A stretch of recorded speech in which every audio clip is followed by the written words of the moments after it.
Bismillahirrahmanirrahim. Assalamualaikum warahmatullahi wabarakatuh. Selamat sejahtera. Okey, kita bertemu lagi dalam Ramadan yang ke-16. Kita di topik yang terakhir dalam kajian literatur. Sebelum kita akan ada satu lagi nanti.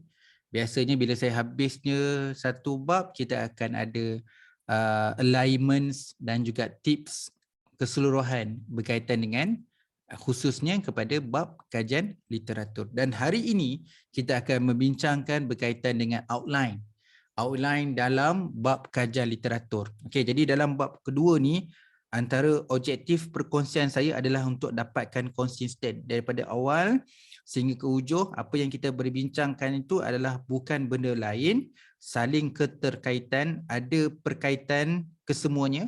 Apa yang kita bincang tu realistik, ada dalam bentuk penulisan. Bukan dari segi general knowledge, nak cerita literature review tu apa, tetapi lebih kepada apa yang patut yang kita tulis, seperti mana dalam perkongsian ilmu itu menjadikan satu panduan dan juga checklist, dan kita kena tahu bahawa ini adalah perkara yang kita kena tulis dalam literature review. Dan juga dalam bahagian ini juga saya nak kongsi adalah berkaitan dengan outline. Namun outline ini bukanlah satu benda yang wajib semua orang ikut, tetapi sebagai satu good start untuk mana-mana researcher untuk membangunkan outline dalam literature review boleh berpandukan ini. Dan outline ini akan berbeza dari segi penggunaan method, sama ada kuantitatif, kualitatif, multi-method dan mixed method, dan juga disiplin ilmu dalam bidang engineering, bidang sains sosial, bidang art, bidang agama. Kemungkinan benda yang saya tulis ini ada perubahan dari segi penambah baik, ada dari segi penambahan ataupun dari segi pengurangan ataupun pengubahsuaian. Okey, saya saya usahakan untuk konsisten. Apa perkongsian saya di awal Ramadan berkaitan literature review sampai di hujung ini supaya menampakkan keterkaitan bahawa akan meningkatkan kefahaman kita. Okey, yang pertama adalah dari segi outline. Okey, kalau dekat slide tu, jap saya betulkan. Dekat slide ni saya tulis 1.0 pula, bukan 1.0, 2.0, sebab kita berada dekat bab 2. Jadi 2.0 adalah pengenalan. Kemudian kita tak ada 2.0. 2.0 tu bab 2.1. Okey, dua kali dah buat silap. Okey, 2.1 pengenalan, 2.2 adalah overview, 2.3 perkembangan, ataupun kita boleh gantikan dengan evolusi, transformasi atau lain-lain. Sekejap lagi saya perincikan, saya sebut dulu sampai 2.12. Okey, kemudian 2.4 adalah kita punya teori, perkara utama tu. Kemudian 2.5 adalah kita punya konsep sokongan. Kemudian kita dapat tema asas ataupun pemoleh ubah bersandar. Kemudian kita panggil juga tema fokus. Dalam kuantitatif kita panggil pemoleh ubah tidak bersandar, IV. Kemudian kalau wujud kita ada tema relevance, pemoleh ubah yang ketiga iaitu mediator dan moderator. So term 2.6 sampai 2.8 ni yang katakan ikut bidang masing-masing, ikut juga jenis metodologi penyelidikan yang kita guna. 2.9 adalah penulisan untuk tema objektif. Yang ni pun ada bergantung. Kalau macam saya panjang lagi. Kalau katakan saya ada 4 objektif, okey, 2.9 untuk objektif nombor 1, 2.10 untuk objektif nombor 2, 2.11 untuk objektif nombor 3, 2. Seterusnya objektif 4, 2 point berapa pula lepas tu kan. Jadi pecahkan satu-satu. Boleh juga buat 2.91 untuk objektif 1, 2.92 untuk objektif 2, 2.93 objektif 3, 2.94 untuk objektif 4. Boleh buat macam tu, cuma biasanya 2.9 ni lah yang paling panjang. Penulisan dia harus bentuk perbincangan dari segi mengumpulkan maklumat dan sokongan untuk membekalkan semua item persoalan dan juga objektif dan hipotesis. Okey, 2.10 adalah kelompongan kajian ataupun research gap. 2.11 kita punya kerangka konseptual dan kerangka kajian, dan kemudian 2012 adalah kesimpulan. Okey, saya nak cerita detail sedikit. 2.1 pengenalan. Pengenalan kita pun dah bincang, dia adalah satu perenggan.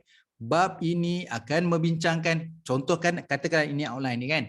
Bab ini akan membincangkan overview, perkembangan, teori, konsep, tema asas, tema fokus, tema relevan, penulisan dalam konteks menjawab objektif kajian, kelompongkan kajian, kerangka konseptual, kerangka kajian dan diakhiri dengan kesimpulan.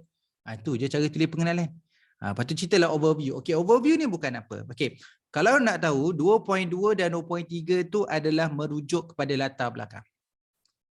Itu latar belakang kita terhad. Kita cuma tulis isu-isu yang relevan. Dan kita pun tak nak tulis banyak-banyak. Nanti penilai komen, ini literature review ke latar belakang.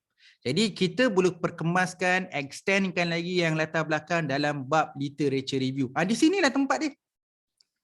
Di sinilah tempat dia yang kita nak extend kita punya latar belakang. Kalau nak buat 2.4, 2.5 lagi pun boleh.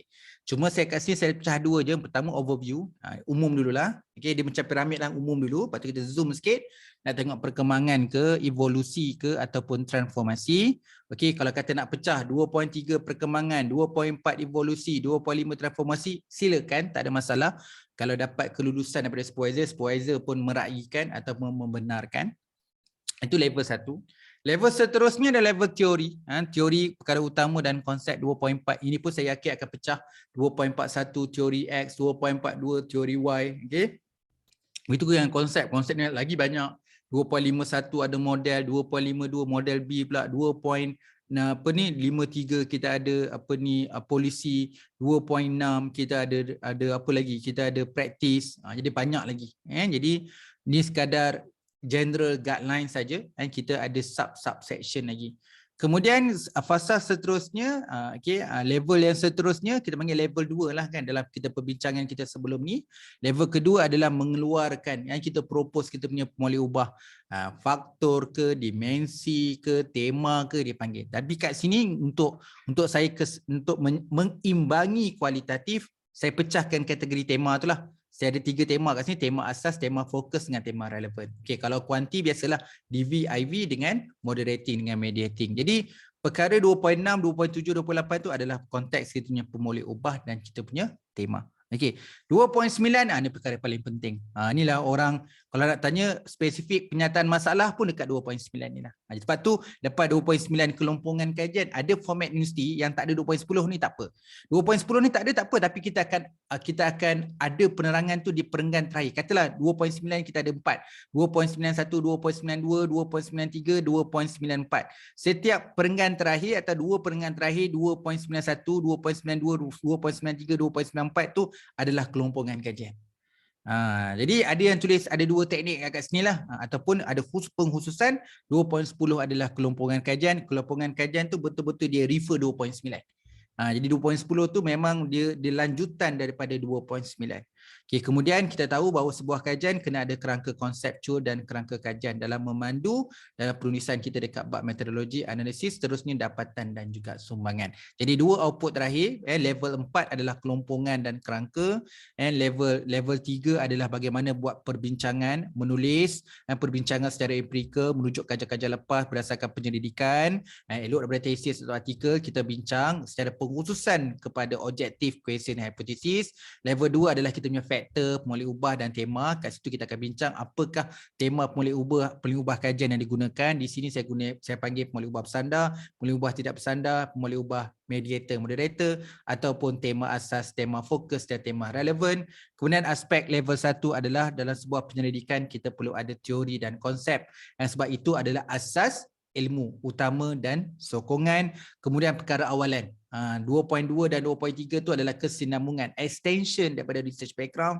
Bolehlah kita letak overview, cerita perkembangan ke, evolusi ke, transformasi tentang bidang ilmu. Okey, kita dah berakhir dekat bab 2 sebenarnya dengan ditutup dengan outline ini. Semoga apa yang saya kongsikan, saya ingat kita ada lebih kurang dalam 7 atau 8 slide untuk topik literature review ini.